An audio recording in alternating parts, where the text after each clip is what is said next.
Hello, hello. So welcome back to Happy on Purpose. I'm your host, Janesse Pearson, and today I'm honored to have with me Kimberly Embleton. She's a registered social worker, certified synergetic play therapist, and the heart behind Connect and Play Counselling and Consulting right here in Vernon, but also can do online work.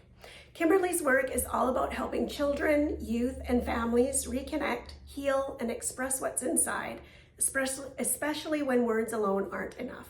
She brings together play, neuro-science, and deep compassion to guide growth in a way that honors each person's story.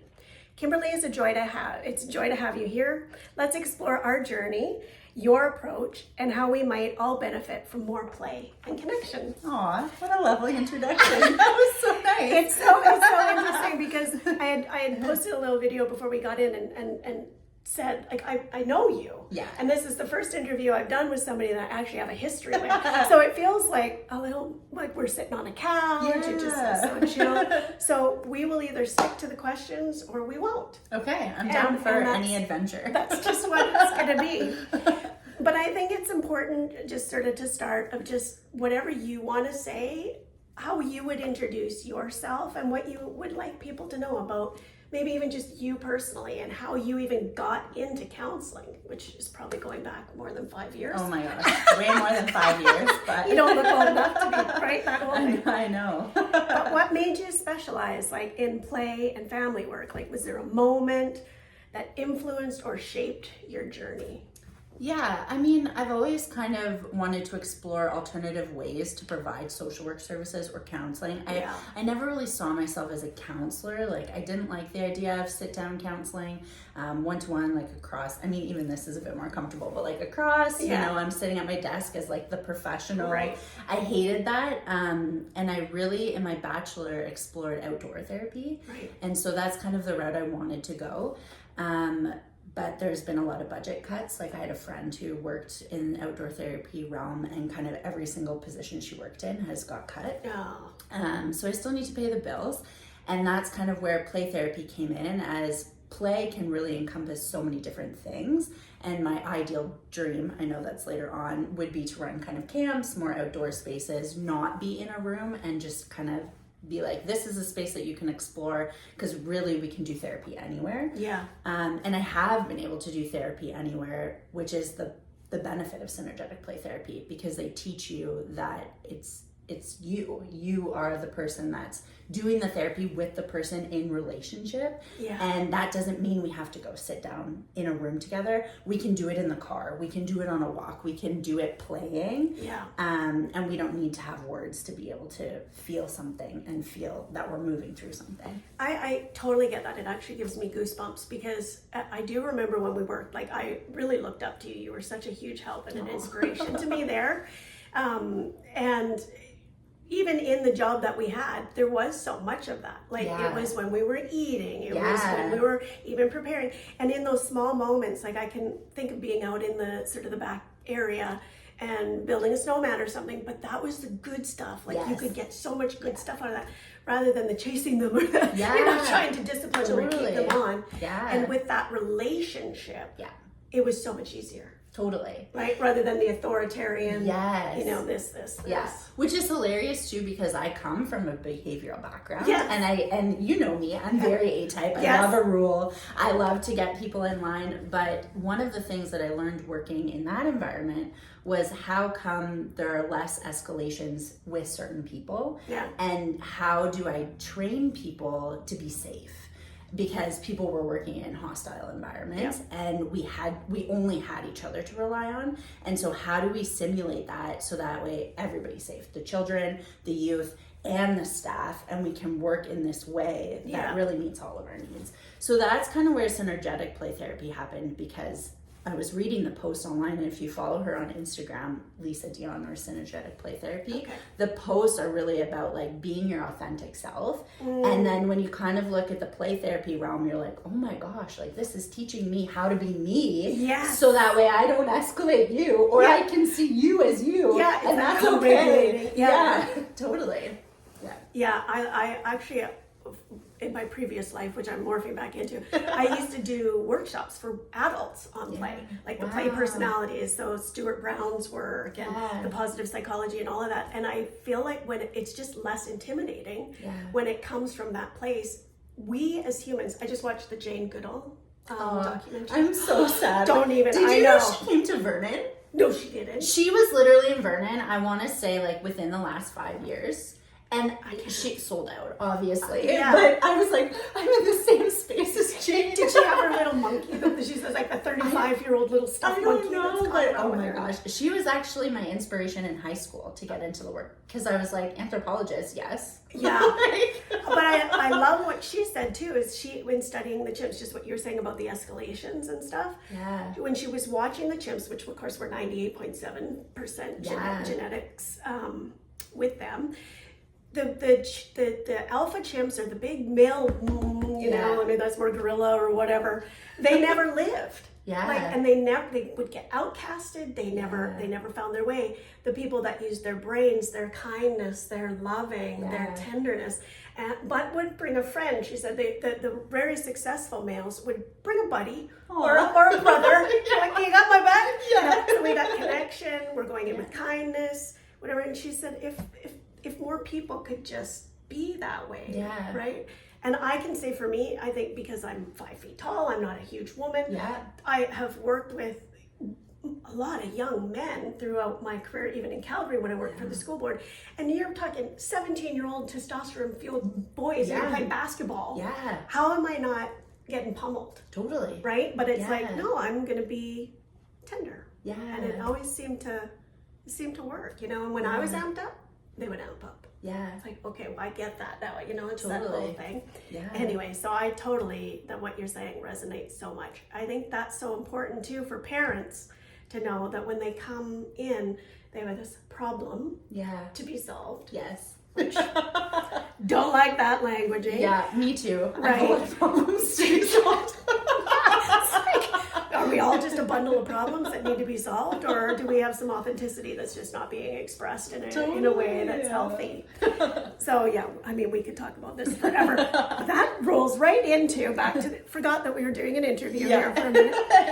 Why play therapy? And it's on your site. It mentions that play is a child's language, and that in play, emotional growth can happen faster.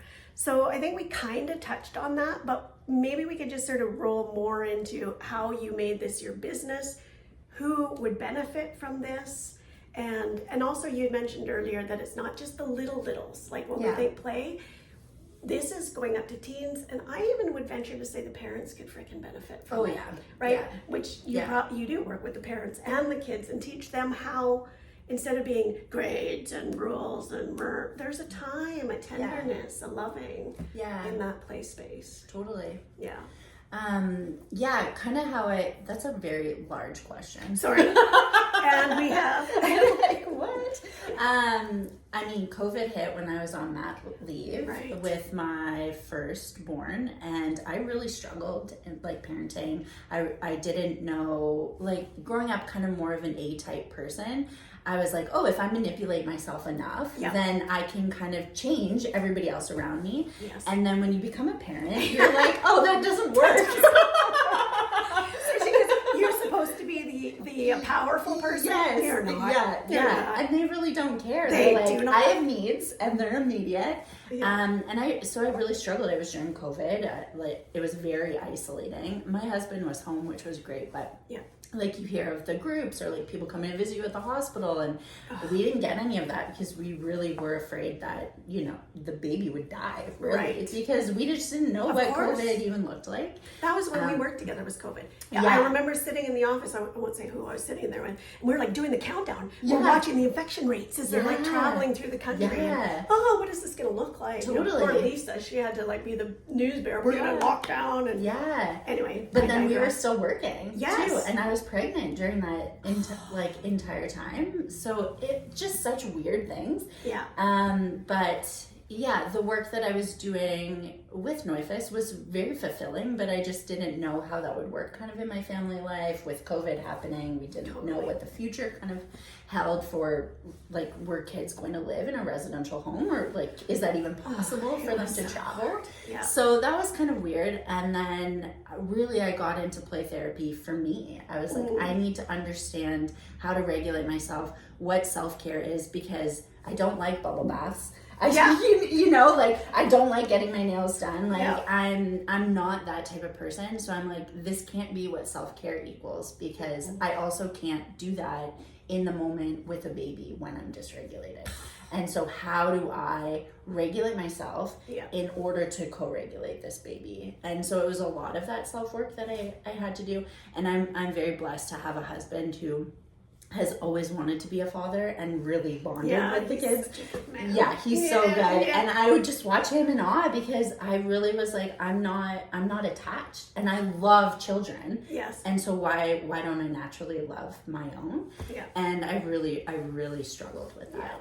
Yeah. You know, that is the thing. I can't even tell you how many new moms. I mean, all three of my kids are young adults now, but I wish people would speak to that more, because especially if you come from a complicated familial history and you don't necessarily always learn the loving, kind tools, the, like, you know, whatever. And all of a sudden you've got this thing. I remember being in a prenatal group with my first, and I remember saying, and I know I have postpartum depression now, but I remember saying, it's just so hard to not see them as a thing. Yeah. You know, I feel more like it's just this thing I have to take care of. I haven't gotten to the hard place yet, because she had complications when she was a child. She had been sick, and I just felt so disconnected from her. And then the shame and the grief. And like, who do you even tell that to?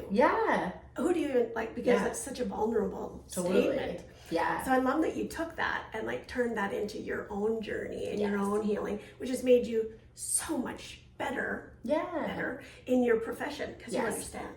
And my guess is a lot of the parents that are bringing in the children have struggled with that too. Oh my gosh, of course. It's like millennial, and it's so funny because parents often are asking me for advice, and I'm looking right back at them being like, well, you have 3 kids. Well, you're the expert now. You know, what can you tell me about my kids? A wise elder. Literally. And a lot of us are parenting in isolation. We don't have communities. We don't have extended family.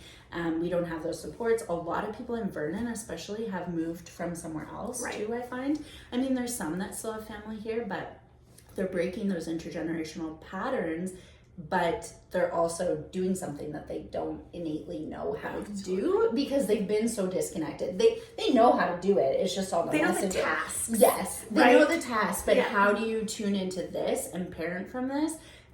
I mean, I'm still working on it. Me too. I'm kind of hoping my grandkids, I might have this thing locked down. Totally. You know? My niece, she's a new mom too. Her sweet little daughter is 3, and she was out here, and she said, and this is such a gift. She said, Auntie Jay, I feel like you did gentle parenting before gentle parenting was even a thing. And I'm like, you know, you just feel like you did you really see me like that? Because I was a mess. Like, I did not know what I was doing. Like, but it's just so interesting what we're thinking. Totally. Compared to with what is being out there. And then our kids pick up on that. And they take those silent messages, internalize them, and then they come to your office because they're outbursting. They implode or explode. Right. Totally. So. And that's a lot of the problem too, is the thinking piece of it. And that's why play therapy is so great, because you're not actually in your thinking brain. You're in your creative, playful brain and able to work through the stuff. Right? I mean, I don't even understand how it works sometimes either, but I'm like, we're trusting the process. We're here. I know when you drive a car, you don't have to know all of everything. You just have to know how to drive the car. No, I love that. This is going to be a long interview. We can cut us short. I do think it's important to bring up about the neuroscience and development, because it speaks to your credentials and that you are truly an expert in your field. We do have imposter syndrome. I think everybody does. No matter if you had a PhD. Again, Jane Goodall even said, I don't know. I feel like there's the idol me and then there's the me. know? totally. So I think we all go through that. But what is the neuroscience, or what did you learn? You touched on that, learning about it when you had your son. Yeah. But yeah, where do you want to take us down that path? Oh man, well, a lot of the work that I do, I mean, child development is key in everything that I've worked in, because we all go through these developmental stages. And what we know now about trauma and its impacts is what we've experienced, and through that age we can often kind of get stuck in the body. Right. And so that's why we kind of see these adult tantrums, people screaming at each other or yelling. You overlay that with a toddler and you're like, it's the same type thing, or we're self-isolating or whatever that is. So I think that's really important. But a lot of the work that I do is with the nervous system, which is kind of like a key, like a golden word now. Everybody works with the nervous system. But I feel like, though, do we? I think we know, but it's kind of one of those things people are like, oh, I'm going to settle my vagus nerve. Totally. How? Yeah. What are you totally. doing? Totally. And like, do you have to like go and do it somewhere? Yes. Yeah. And neuroscience is always changing, right? Like any science. So what we knew before isn't what works now. And that's what I love about it too, is just the updated research and kind of how we overlay that. But yeah, with the nervous system, really it's about learning what your nervous system does and connecting to your own body. We all have a body. So I'm also doing my yoga certification right now. And so it like totally overlaps, right? And one of the things that Dolly says, who's the owner of Noble, is we all have a body. So it's important that we learn about one, and we're learning anatomy, and we're learning a little bit about the nervous system. But in my training, we learn about our nervous systems and that they actually communicate with each other. Mirror neurons show us, actually the study of monkeys, it showed us that when we see somebody doing something, our neurons light up as if we're doing it the same. And that is the process of play therapy. So the more that I can get into my body and learn how to regulate myself, learn the cues in my body, regulate it for me, then I don't need to tell you to take a breath to calm down. Right. Because I just literally took a giant inhale. That's so funny. It's like, okay. Totally. But that, because parents, and myself too, they're coming and they're like, well, I tell my kid to do breathing. I tell my kid to count and stuff. But are you? Yeah, but are you? And like, what does it feel like when you're having your worst day and someone's just like, oh, that sucks. Take a breath. Go for a walk, Yeah. It's like, that's not connection. That's not seeing me for who I am. But it's hard to do if you've never been taught those things. So that's kind of the bit of, I need to learn how to regulate myself in my own body. And I told a parent this the other day. I was like, essentially you're trusting that I have enough, capacity, I have enough tolerance to hold whatever your kid is going to bring. And sometimes I'm not going to have that, but I'm working my best to kind of expand this so that way I can hold the bigger things that kids are bringing. I think, honestly, even just knowing that, like, I think that's one of the most beautiful things about you. You've always been so genuine and so vulnerable and so open with what you can and can't. But the irony is, just because you said that, more people are going to go, I love her. Like, I need to be because that makes, there's this safety in that, right? Of like, you can, because in the industry, there are the textbooky people, right? And if you need that, like you need some legal advice, or you need to, you need to have someone on your side in court, we need that. But if you're having the worst transition, something going on in your life, the last thing you need is someone to go, well, on page 4, subsection 6, we need you to regulate your body. Totally. F off, really, because it doesn't. So you've always been so good about that and so gracious. I remember one time when we worked together, you even, not in the direct words, but said you were learning something from me, and I was like, what on earth? Like, I don't even know what I have to give. I'm looking at you like, oh, wise one, please teach me something. But it was, but I mean, I think back on a lot of that time, there was some really key people that we worked with that I was like, I learned a lot from them, because I was like, oh heck no, I'll never do that. Right? Learn what you don't want to do. Sometimes that's the easier route. And then there was others that were like, I had to be careful not trying to emulate them. Like take on this persona of them. I had to like, what parts of them make up the part of me that we can bring into this space. And you've always done that. Oh, it's such a so gift. Sweet. Like, honestly, it's such a gift. So then let's cruise into your role I'm going to actually change this because I like the way we're going. So I was going to ask about your role with the caregivers or the parents, but I think it speaks. How do I want to word this?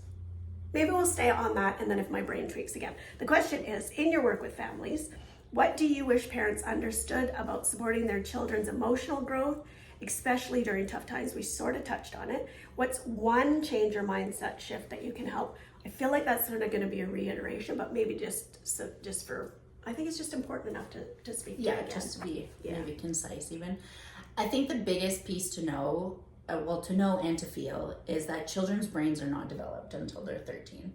Right? Like that. Some people say 25. Yeah, so there's one bit, kind of that, like a more abstract thinking is like 13. And then, 25 is like the prefrontal cortex where, we can understand that our actions have consequences. Right. 25. Oh, I should learn that. I should have learned that about 25 years, 30 years ago, actually. Totally. Yeah, because it kind of shifts, right? And that's also where your role as a parent shifts of like, you're still the caregiver, but kind of 12 plus, it's almost like you're a peer almost, or like a guide, right? Yeah. You want to be the person or an annoyance, but you want to be the safe person that your kid comes to and says, blah, and you're like, I'm going to act as your brain to tell you what the potential consequences are, but ultimately the autonomy is yours. Yeah. But for kids, like, they don't have that piece of their brain that is like, I'm mad, I'm gonna calm down, This like, would be better for me. It's much closer to their brain stem where it just short circuits, and it's like, okay, I'm gonna burst, and I need to get my needs met, and so now I need somebody to come and co-regulate me. Like some are even arguing now that self-regulation isn't even a thing, because as humans we need something to bounce off of, right? Yes. We spend so much time in isolation. We have nothing to bounce off of. It's just us. Like we don't get any feedback. There's nothing. But that's a lot of work. Like parenting this way is a lot of work. Yeah. Especially if you don't know how to do it yourself. Exactly. And it is experiential. Like I feel like you can read about it and then you go, okay, I cognitively get that. I completely, but I don't know it. Yeah. And once you know it, it changes. I feel, still a work in progress, that it does change somehow. Totally. The way you see people, the way you react, the way you respond, the not rescuing. Like that was such a huge, like with my own kids, not wanting to fix whatever I perceive to be the problem in the moment. That kid bullied you? Mm-hmm. Like we're going to school, we're going whatever. It's like, no, it's just, that's so hard. Yeah. Totally. It's such a different being with them response. in that. Let's make somebody else the problem. Yeah. They're, we can fix this by, again, just okay. Yeah. Why don't we come back to? This, And on that, like the more we read about and the more parenting experts we have, it's great, but also the more disconnected we are from ourselves. It's so confusing. It's so confusing. And so that's kind of the first thing that I tell parents is like, well, is that something you want to do? Like, because a lot of parents don't know, right? They're like, well, that's what I think I'm supposed to do. Oh. And it's like, well, is that what you want to do? That is so important. Oprah Winfrey would have gone, tweet, tweet. Because is that what you want to do? Yeah. Is that what you think you're supposed to do? Totally. Because we're not supposed to parent all exactly the same. No. Not with these little minion robots. No. Yeah. And we're not supposed to parent working 12 hours a day and sending our kids to before school, like, that's a whole other tangent. Yeah, but don't go there right now. We're just to know that, like, the system itself is oppressive on families. Like, we don't have the funding for care. We're sending our kids away from us, and what they need is to be there with you. But how do you do that when you need to pay the bills and you have the expectation that your kids need to go to school? Like, reading, writing, those are all great skills, but those will come. Yes. Like, we want good people that are able to regulate, that are kind, they're empathetic. Like, those are the skills. And they're gonna find out what they want to do later on. They're gonna, who cares what they want to be when they grow up? They're gonna figure it out. No, but they're not. They're not. But they're not just gonna be a potato, like sitting there, Totally agree. I actually was just listening to something, and they said, in this new world, right, of AI and all the things, and we're so online and these social snacking and everything, the best thing if you want your kid to be successful is we need the soft skills. We need to go so far back to that, where they can sit across from somebody comfortably without thinking in their head, is this going to be a good Facebook post or Instagram or Snapchat? Yeah. Like, you know, they tried it with the Be Real things, you know, if you knew about those. But that is, if people, my opinion, if people could just close up all those books and listen to the ones that resonate, that come from a place of love and kindness and support, like you just said, find other parents that are in alignment with that and leave the rest. Yeah. Your kid will figure it out if they feel safe and attached. And, you know, we could do the internal family system stuff, which I also think is, don't go there, you know? You know, you don't have to dive deep in that, but you need a person, you need your safe space. Yeah, absolutely. Whoever that is, a teacher, a coach, a counselor, a mom, a dad, I don't know, whoever, but I think that is the future, is teaching our kids how to connect again. Absolutely. Not just with their bodies, but like you said, without them being able to regulate. Yeah. Can we do it in a vortex or in a vacuum? Yeah. I don't know. Well, and that's kind of like the innate wisdom of children too. Like, I'm not a teacher, but you hear more and more that kids are being expelled from schools, or they're only able to attend half days. And we kind of place the blame on the child, and then we place the blame on the parents. Yeah. But again, let's look at the system for what it is. Like, we are trying to put these kids in something that's impossible right now, and it's not sustaining them. So is really this the kids' innate wisdom to rebel against something that doesn't work for them? Because that's what happens, right? We get dysregulated when it isn't in alignment with us. And so we need to be looking at that and say, how do we make systems that are in alignment with people and families? Totally. Yeah. So much good stuff. My brain is like spinning. I would like to, we're already at like, I don't even know, 26 minutes, which we're not even halfway through. So let's... you can make it a two-parter. Yeah, we'll have to do it again. Definitely have to do it again. Let's go to vision and advice. Sure. So looking ahead, what's your hope or vision for Connect and Play counseling and the broader field of mental health work with children and youth? Yeah. And for listeners who are parents or caregivers, what's one gentle step that they can take today towards more connection and healing with their children, even, or even just for themselves, right? I love that so much. I don't know why this is making me think this, but there's studies that actually show that you can get the same or better results for adults going to therapy. And so, I mean, obviously that's awful news for me. Because I like working with children, but I often tell a lot of parents that too, like, the more you can kind of get into your own work. So with that being said, I think the future is, you know, camps, like family camps, where children come, families come, working together, building community, and just having a break within kind of that environment. Full body goosebumps. Right? And having other people that you trust care for your children, because that's a huge thing too. Like, I don't trust people with my kids, you know? It's a major lack right now, right? Because what is the message out there is somebody that's going to take advantage or abuse your child is somebody that they know, most likely. Absolutely. We don't have to worry about the strangers. We have to worry about the people that are, you know, your caretakers. It's like, okay, well, that's true. But who are you connected with as a parent, so that you know and trust that this person, because our spider senses are always on, right? Like, I know when I've walked into a room with my kids, I'm, nope. When they're young, no, it's not happening for my kids. Like, but goodbye, I love you, you're great, I'm sure you do great work. No, I'm sorry. Never alone with my kids. Totally. Yeah, it's so true. So I think that's kind of the future, like, again, outdoor based, being able to explore all those things, you know, without electronics, or maybe with electronics, being able to use them safely. And then I think the one step towards connection and healing is, like, I mean, this is bad again, but you don't necessarily need to send your kids to therapy. Like, if it's kind of above and beyond kind of these extensive things, but really, if you can even spend 1 hour a week, one-to-one with your kid, without judgment, you know, even when they're saying, you know, I had a crappy day at school today, and parents are often like, oh, I'm sure you didn't, like, I'm sure you have friends. And they're like, no, I'm sure I did. And just even learning to be silent, like, if you have 1,000 things to say, like, just even taking 10 breaths before you respond, and just really tuning into your children as the expert of their lives, and seeing what they have to say, seeing how they observe. That is what play therapy is. It's 40 minutes of them being authentically themselves. And that's why kids like to be here.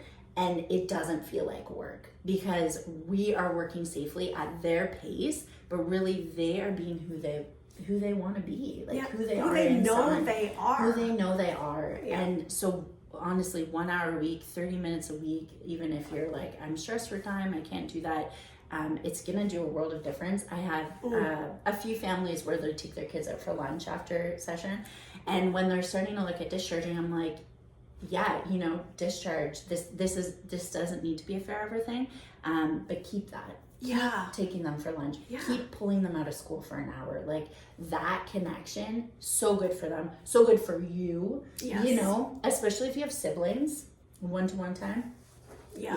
So hard. But so hard. But so true. And I had three kids that are very, very different. But they all do kind of like to hang out together. But when I do notice when I am talking with with Zoe, or I'm talking to Lexi, or I'm talking to Noah, I know I speak to them differently.